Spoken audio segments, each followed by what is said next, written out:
Welcome to the Deep Dive. Today, we are tackling, well, a huge figure. We've got a massive stack of sources, biographical, historical, all focused on understanding the life, the career, and importantly, the legacy of a man whose energy just completely changed the game for wildlife conservation on TV. Yeah, huge is right. We're talking about the Crocodile Hunter. The one and only. Stephen Robert Irwin, born 62, passed away far too young in 2006. And he was so much more than just a TV host, wasn't he? An Australian zookeeper, a naturalist, largely self-taught, really a dedicated conservationist. And maybe the most infectious wildlife educator ever. Absolutely. I mean, you just look at the sheer volume of material out there. The global reaction when he died, the scientific honors, the foundations he set up, it points to this immense, almost unbelievable impact he had worldwide. He really was a phenomenon, bridging that gap somehow between this high-octane, almost daredevil entertainment and genuine environmental education. So our mission today is to dive deep, but efficiently. We want to unpack where that unique energy came from, trace his path from managing a small family park to global stardom. And look at the substance, right? The actual conservation work, not just the show. Exactly. Plus, we have to navigate the controversies he faced, because there were definitely some major ones, and ultimately try and understand the legacy he left behind, which is quite physical in many ways. Okay, let's get into it. A truly unique life to unpack. So to understand that explosive energy, you really have to go back to the beginning, the foundation. Definitely. He was born in Upper Ferntree Gully, Victoria, back in 1962. But the real starting point, the place that shaped him, was when the family moved to Queensland's Sunshine Coast in 1970. His parents were just fundamental to who he became. Yeah, their backgrounds are so telling, aren't they? You see where that mix of sort of practical skill and deep passion came from? His dad, Bob Irwin. Right, he was a plumber by trade, but also an amateur herpetologist, really keen on reptiles, collecting them. And his mom, Lynn, she was a maternity nurse, but focused those skills on wildlife rehabilitation. So you had this household with, like, practical skills, medical care, and cold-blooded animals everywhere. It sounds like an environment just completely saturated with wildlife. It wasn't a weekend hobby, it was just life. Exactly, Yeah. which created this intense natural affinity for reptiles right from the start. We're talking handling venomous snakes, lizards. Young Steve was out there collecting them. He was in it daily. Some of the stories from his childhood in these sources are just wild. They really paint a picture. What's the one that really stands out for you? Oh, the 6th birthday present. It's just incredible. Maybe. Most kids get a bike, maybe some toys. He gets a 12-foot scrub python. 12 feet at age 6. Yeah, and that wasn't just, here's a pet snake. This was a serious animal, required skill, respect. It tells you everything about the high-stakes environment he grew up in. Nature was big, close, and demanded attention. And then there's that other famous story about transporting a snake on a bus. Oh, yeah, the red-bellied black snake, which is, a venomous species. Not exactly a garter snake. Not at all. And the story goes he transported it on a public bus inside the driver's esky. An esky? Like a cooler for sandwiches and drinks? Pretty much, yeah. For our listeners outside Australia, an esky is just that, a portable cooler. The fact that a venomous snake was just casually riding along in the driver's lunchbox, it shows this level of comfort, this normalization of danger that's just, well, almost unthinkable for most people. That's hands-on training like nothing else. He literally grew up inside the family business, the Queensland Reptile and Fauna Park, which his parents started. That was his real classroom, handling crocodiles by age 9. Tumbling them. And wrestling his first one that same year. Always under his dad's close supervision, mind you. Bob Irwin made sure it was about skill and respect, not just fooling around. But still, incredibly high-stakes learning. And that kind of practical skill, that deep understanding, must have been invaluable pretty quickly for actual conservation work. Yeah, it absolutely was. It led him straight into volunteering for Queensland's East Coast Crocodile Management Program. Which sounds pretty serious. Oh, it was. This was government work, dealing with large saltwater crocs considered a public risk. Capturing them, relocating them, sometimes bringing them back to the family park. Steve himself captured over 100 crocodiles for that program. Over 100. Capturing one large saltwater croc takes immense skill and bravery. 100 that builds a unique kind of expertise. Exactly. That deep, practical, hands-on mastery was the bedrock. It meant he was ready. He took over managing the family park in 1991. And started to put his own stamp on it. Yeah, began transforming it, modernizing it, and eventually, in 1998, renaming it Australia Zoo. Australia Zoo, Right. the base camp for everything that came next. Okay, so running the family zoo is one thing. Becoming a household name across the globe, that's a whole different level. And the pivot point, the moment it all changed, it sounds like something out of a movie script. Happened on his honeymoon. It really does. It's the perfect origin story. 1992. He marries Terry Raines, an American naturalist from Oregon. Shared passion, totally clicked. And instead of Hawaii or somewhere. Nope. Their honeymoon. Trapping crocodiles in the wild. Doing what they loved. And crucially, they had a TV producer, John Stainton, filming it all. Just filming the honeymoon adventure. That raw footage, just them doing their thing, trapping crocs, that became the very first episode of The Crocodile Hunter. Incredible. And once that hit the airwaves, Australia first in 96, then North America in 97, things just exploded, didn't Yeah, they? massive explosion. It became this instant cultural thing, broadcast in over 130 countries, reaching an audience estimated around 500 million people. 500 million people. Think about that. 500 million people watching this Aussie bloke in khaki shorts wrestling crocs and yelling, "Crikey!" It just cut through everything because it was so different from those quiet, traditional nature docs. Let's break down that brand, though. The sources pinpoint key elements. It wasn't just the animals. It was the whole package, the persona. The persona was crucial. It was all about impact. First, that style, exuberant and enthusiastic, as the sources put it. You couldn't ignore him. So much energy. Almost overwhelming sometimes. Yeah, then the way he spoke that broad Australian accent. Very distinctive. Third, the look, the signature khaki shorts. Instantly recognizable. It became iconic. Totally. And finally, the catchphrase, "Crikey." It just became his global calling card. Put all that together, and you had this incredibly marketable identity that just smashed through. What's really fascinating, though, and something we should probably linger on, is that this showmanship, this style, that, let's be honest, sometimes drew criticism later. Yeah. It actually got a nod from the absolute master of the opposite style. Right. Sir David Attenborough, the king of calm, observational nature filmmaking. He openly praised Irwin. What did he say exactly? Attenborough said Irwin introduced huge numbers of people to the natural world. He specifically said Steve taught them how wonderful and exciting it was, and called him a born communicator. Why is that praise from Attenborough so significant here? Because Attenborough represents that traditional approach. Observe respectfully, keep your distance, calm narration. Irwin was the polar opposite. Up close, high action, shouting. Yeah. So Attenborough's endorsement basically validated Irwin's method. Not necessarily as the only way, but as an effective way to educate and inspire.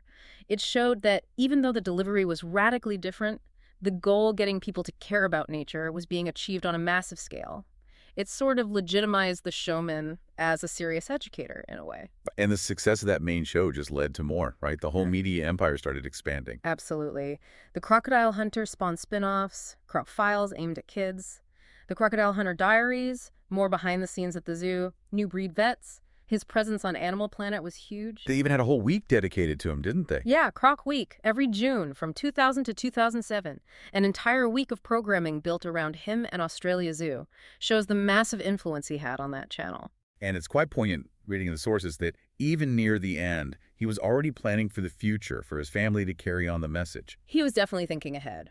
Early 2006, just months before he died, he announced on The Tonight Show that Discovery Kids was developing a show for his daughter, Bindi. Wow. That plan eventually became Bindi the Jungle Girl, realized after his death, sadly. But it shows the long-term vision. His image, his archives, they're still central to the family's work today. The mission was always meant to continue. So his fame wasn't just confined to the small screen. He moved into movies, big commercial deals. Yeah. But you mentioned he always tied it back to the mission. Yeah, that seems to be a consistent thread. These ventures weren't just about being famous. They were strategic tools to support the conservation work. Let's look at the film side first. He starred in one main feature film. It wasn't just a small documentary, was it? No, The Crocodile Hunter. Collision Course in 2002 was a proper feature film, budget around $12 million, which wasn't insignificant then. And it did well. Yeah, it grossed $33 million worldwide, showed the brand had real box office pull. And it even won Best Family Feature Film at the Young Artist Awards, hitting that core family audience he aimed for. He also seemed to have a sense of humor about his own image, popping up in cameos. Definitely. Like in Dr. Dolittle 2 in 2011, There's a funny bit where an alligator warns Dr. Dolittle that Irwin's nearby and all the animals get nervous. Huh. Playing on that idea that he's always about to jump out and wrestle something. Exactly. It showed he could laugh at himself. He also did the voice for Trev, an elephant seal, in the animated movie Happy Feet. That came out just after he died, in late 2006, and the film was dedicated to him. Okay, now let's switch to the commercial side. Lots of celebrities do endorsements, but you said Irwin had a specific rule about the money. This is really key, I think. It speaks to his priorities. He did these high-profile campaigns, but apparently every cent he earned from them went directly into his wildlife fund. Really? Not into his own pocket? According to the sources, no. It was always about funding the conservation mission, growing the zoo, buying land, not about personal enrichment. That's quite remarkable. What were some of the big campaigns? Well, there was a memorable FedEx commercial back in 2000. It played humorously on the risk of him getting bitten by a snake using his dangerous image for a global brand. Right. Then a massive one in Australia in 2003 was for the Gone. The famous train journey, Adelaide to Darwin. That's the one. His involvement was huge for promoting Australian tourism, so much so that they actually named one of the big Pacific National locomotives the Steve Irwin. Wow. So his name was literally traveling across the country on a train. Pretty much. And perhaps one of the most impactful campaigns was with the Australian Quarantine and Inspection Service, AQIS. Right. He fronted their campaign with the slogan, "Quarantine matters, don't muck with it," using his credibility as a wildlife expert to push a critical public service message about biosecurity. It shows his influence went right into government campaigns.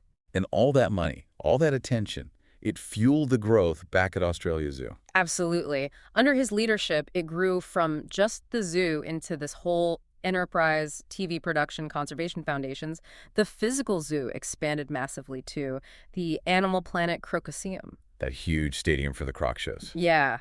Plus the Rainforest Aviary, the Tiger Temple. He was building a major international facility, all funded by that global fame. But maybe one of the most telling stories about the man himself, not the performer, happened far away from the zoo during a shoot in Mexico. Yes. The incident in Baja California, November 2003, it really shows his character, I think. He and his crew were filming sea lions for a documentary. Yeah, kind of standard stuff for him. Right. But then they picked up a radio call. 2 scuba divers were missing in the area. Rough waters. What did he do? He's got a film crew, a schedule. Immediately stopped filming. Just stopped. Turned the whole operation, his boat, his crew, into a search and rescue mission. No hesitation. His crew divers joined the search. He used his boat to patrol. And critically, he used his own satellite phone system, pretty advanced tech back then, to call in a rescue plane. He leveraged everything he had. Was it successful? Partially and tragically. On the second day, one of the divers, Scott Jones, was found alive by kayakers, stranded on a tiny rock ledge on a cliff. Irwin and his crew managed to get to him and bring him safely back to the boat. That's incredible. It is. But sadly, the other diver was found deceased later. Still, the fact that a major TV shoot was instantly put on hold, all resources thrown into helping strangers in trouble, it says a lot about his priorities. Helping people, helping wildlife, it seems like it was just instinct for him. So let's focus now on that core drive. Yeah.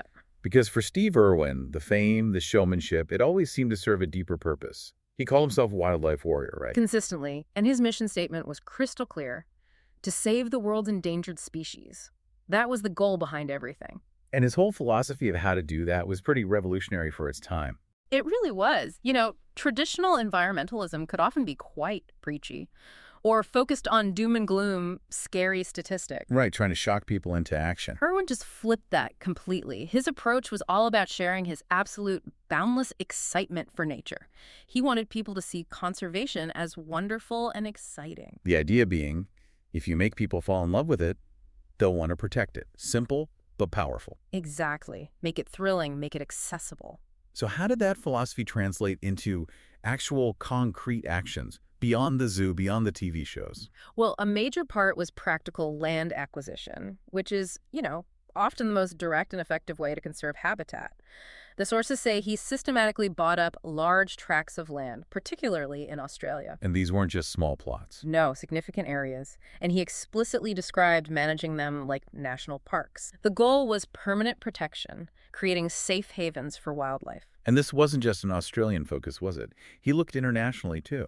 Correct. His land purchases extended to places like Vanuatu, Fiji, even the United States. It shows a really global vision for habitat protection, using the money generated by his international fame to secure wilderness in different ecosystems around the world. This practical side is sometimes overshadowed by the TV persona, but it was fundamental.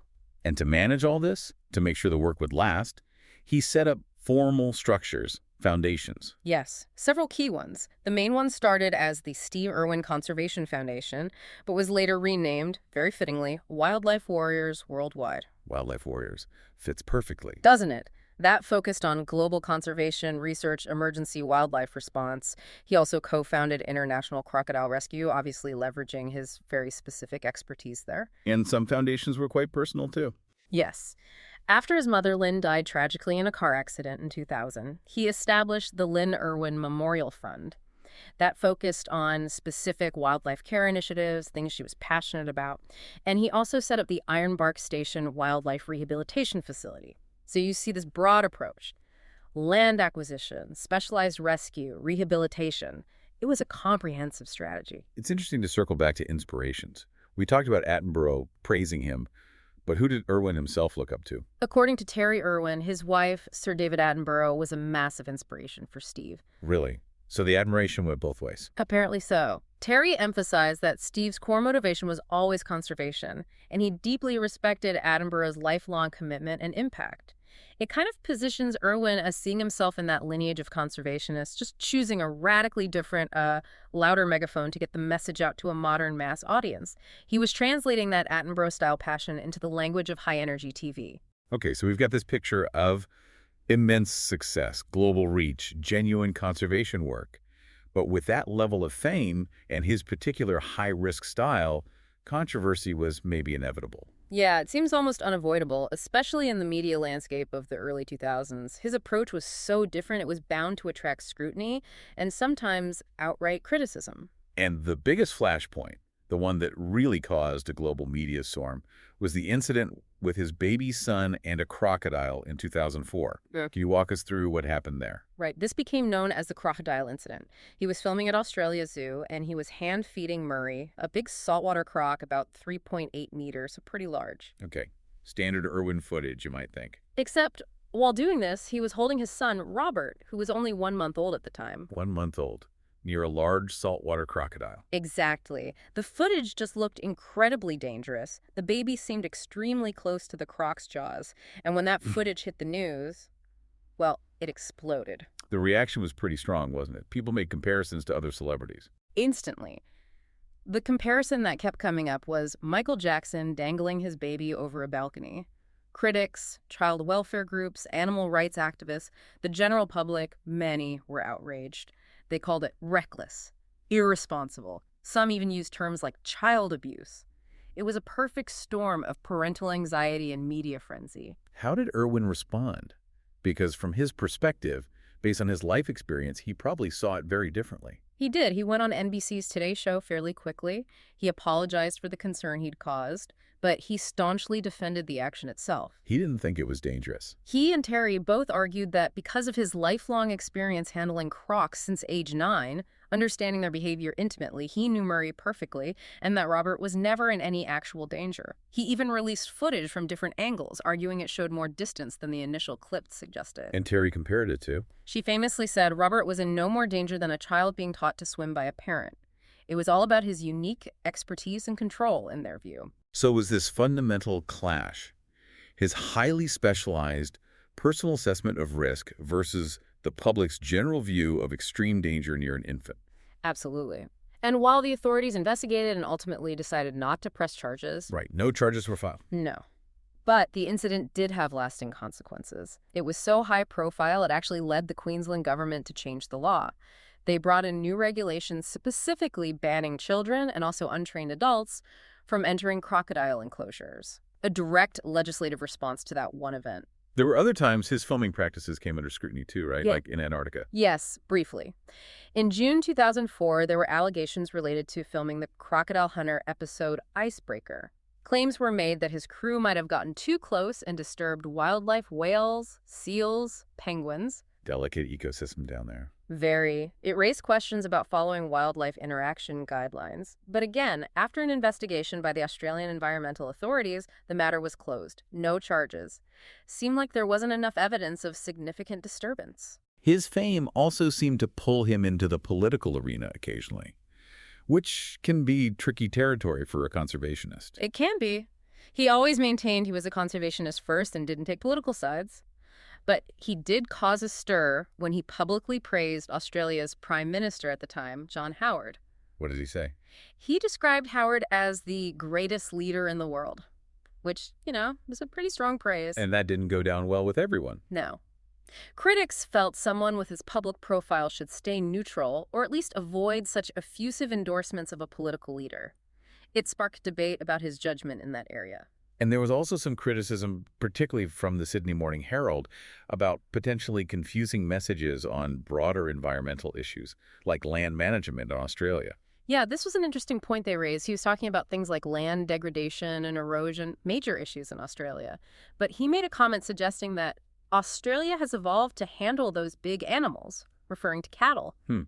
Which environmental scientists might debate quite strongly. Exactly. The Herald pointed out the apparent contradiction. Here he was, a passionate conservationist arguing against eating certain native animals for tourism, yet seeming to downplay the well-documented environmental impact of large-scale cattle farming.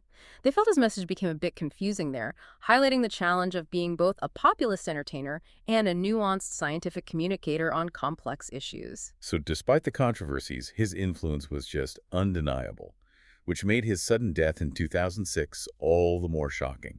September 4th. It happened while he was doing what he did best, filming wildlife. It was just incredibly tragic. The details are quite stark. He was filming a new documentary series, Ocean's Deadliest, up near Port Douglas in Queensland at a place called Bat Reef. And the cause was completely unexpected given his history. Utterly. He died after being pierced in the chest by the barb of a short-tailed stingray. A stingray, not a croc, not a venomous snake. No, an animal generally considered quite docile unless threatened directly. The barb, which is on the tail, somehow struck his chest, penetrated his thoracic wall, and caused massive internal trauma. He died very quickly.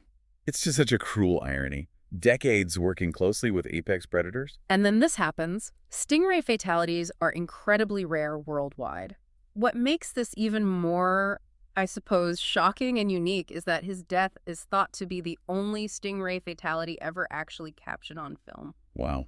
The cameras were rolling. Yes, that fact just amplified the tragedy, the feeling of disbelief. How could this happen to him, the expert handler, through such an unlikely event? Given his global fame, the reaction must have been instantaneous. Oh, immediate and profound. Shock, grief.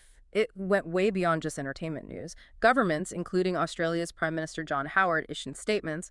Major news outlets globally led with it. Nonprofits he worked with expressed deep sorrow. It was a genuine global outpouring. And the farewells reflected that huge public connection. They did.